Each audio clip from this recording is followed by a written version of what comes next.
Ghafla marehemu alifufuka mbele ya umati, akamtolea macho mchungaji aliyekuwa anaongoza misa msibani. Ghafla radi ikapiga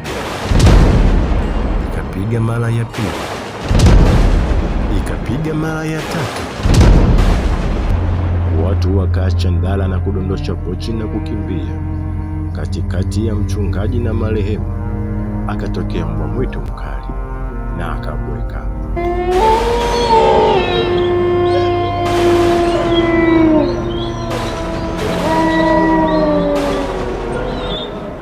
Haukuwa msiba tena, bali ulikuwa msiba wa majibizano ya kiroho. Nyuma ya pazia, marehemu alijihusisha na nguvu za giza pasipo ndugu zake na familia yake kujua. Wazee wa kanisa pamoja na mchungaji wakaanza kukemea. Ndugu, jamaa na familia wakaanza kulia kwa uchungu. Aibu gani hii imewakumba? Kama unataka mwendelezo, tuma komenti yako chini, sema nataka.